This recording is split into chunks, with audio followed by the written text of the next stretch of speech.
Hi guys, welcome back to my channel. Today I'm going to share with you my 6-week pregnancy update, which is really exciting. I'm obviously really happy to have got to 6 weeks. Still feeling really nervous about it all. I'll tell you what symptoms I've been having. My boobs are still really sore, in fact like much sorer than they were last week, and I'm pretty sure they've grown. I've had to go out and buy a couple of new bras. Really painful. There's definitely no running without a sports bra at the moment. And the other thing is I've been feeling so sick. I mean, really sick. I haven't been sick yet, although this morning I came very close. I don't do well with feeling sick. I've also been really tired as well. So like I've been really, in the morning I feel really sick and tired, and in the evening I feel really sick and tired. So much so that like the only thing is to do is just go to bed and go to sleep, and then I obviously won't feel sick anymore. I've noticed if I get hungry I feel sicker, and I've also really just gone off eating completely. I've gone off eating healthily. I just want rubbish, little bits here and there, which again is not good, but I'm just sort of going with it at the moment just because anything to stop me feeling really sick. Yes, I've had a couple of cravings. I've really craved ice lollies. I think that's because I can't drink very much. Like, drinking makes me feel sick. Like drinking a big amount of fluid. Even a whole cup of like hot chocolate or decaf coffee or something like that, I can't drink it. It makes me feel sick. So I've only been able to drink fizzy drinks, which I never drink fizzy drinks. And ice lollies. I had an ice lolly in the bath the other day. Because honestly, that's all I wanted. And last night I had tomato soup for dinner because that's all I could sort of stomach. And then I got a bit hungry later, and I just really wanted Cocoa Pops. So my hubby, bless him, drove out to buy Cocoa Pops because we don't have Cocoa Pops in the house. And the kids were absolutely delighted this morning when they found Cocoa Pops in the cupboard, and I was like, no, never mind. So I've had 4 bowls of Cocoa Pops. So my sugar must be way up here. So it's a bit disappointing that the healthy eating's going a bit out, and I'm really struggling with sticking to my vegan diet just because I just don't fancy anything healthy. I just really want rubbish. So I have slipped up a couple of times, which is annoying, but I'm not holding it, I'm not getting cross or upset about it, because I will go back to it just as soon as I'm not feeling like death. And the most important thing to me at the moment is to eat.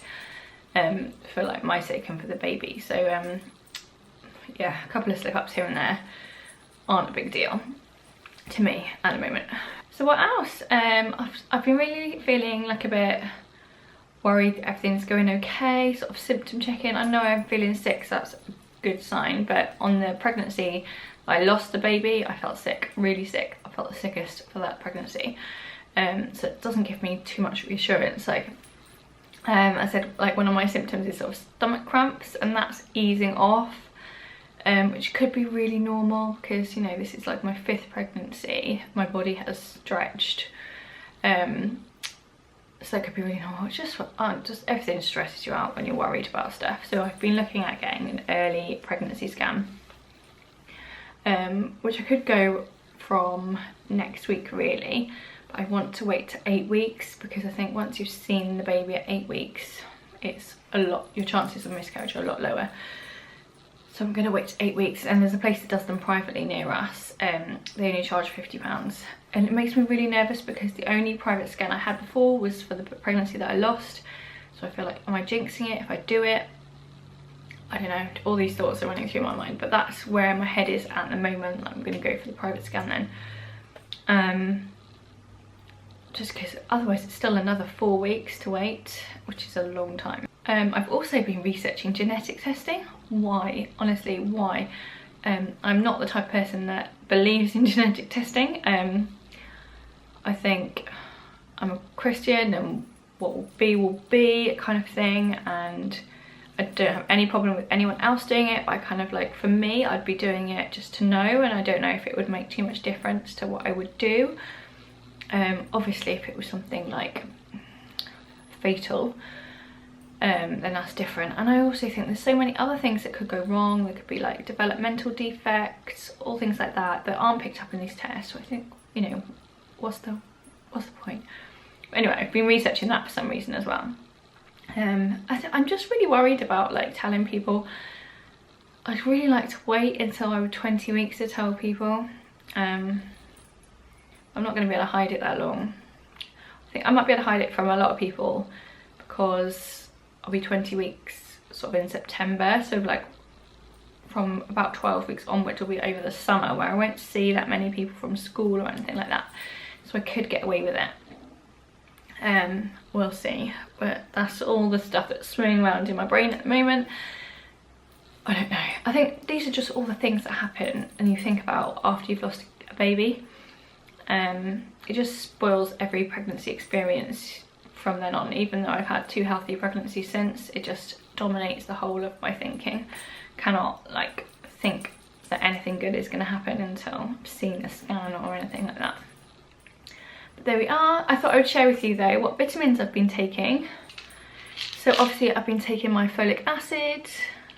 Gonna focus on there. These are just from Boots. They're 400, is it micrograms?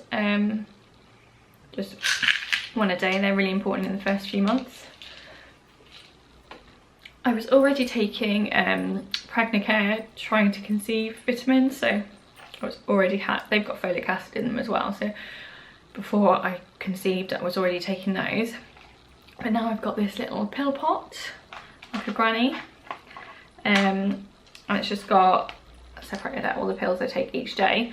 So in the morning I take my levothyroxine, which is obviously because I've got hypothyroidism, and I have to take that on an empty stomach with a big glass of water, which at the moment I cannot stomach at all. So I take that on empty stomach with a tiny glass of water. And then I take these later on in the day when I'm feeling less vomitous, because I don't want to, especially like the levothyroxine, I don't want to be sick. So I'll show you what I'm taking. These are pregnancy multivitamins. I think these are the 7Cs ones. So that's just your good old pregnancy multivitamin. Obviously taking the folic acid as well, just doubling up. These are vegan omega-3s and omega-6s. I always take these anyway. These are iron tablets, which have been prescribed by my doctor because my iron levels were just on the border of being low. This is vitamin B12, which is really, really important. And this is vitamin D. So obviously I think all those other vitamins, they are in the multivitamin. I just like to take extras. And this is a controversial one, so don't take this. Or if you do, it's like on your own head, be it if you like. This is called ashwagandha, if that's how you pronounce it properly. It's like a herb, and it's supposed to have really good effects on the thyroid and stuff like that. And I was taking it before I got pregnant, and I did research about whether you should take it in pregnancy, and it said no, because it causes like stomach cramps, which can cause miscarriage. I think from doing my research you'd have to take quite a lot for it to have that effect, and I certainly haven't been having any excessive stomach cramps or anything like that. And I think actually, like from the research I've done, can have a beneficial impact anyway. And in India they take it during pregnancy, so that's completely my judgment call. I'm taking that one, but that's not a recommended one.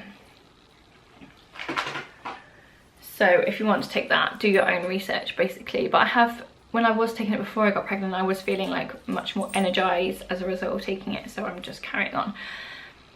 But there we are. So that's this update. I'm gonna do, I haven't done a bump shot yet because I've wanted to and I just haven't got around to it. Just in case I don't manage to, there is literally, I want to say there's no bump, there is a bump, that's my usual chub. I don't know if you can see that. So if I suck that in, yeah, all the bloating's gone down. And that's just my normal tummy really. So no bump yet. So thanks for watching. As I said before, I really, really hope that you get to watch these videos. I get to put them up. I hope everything goes well. And all being well, there'll be a 7-week update following this. Thanks for watching. Bye.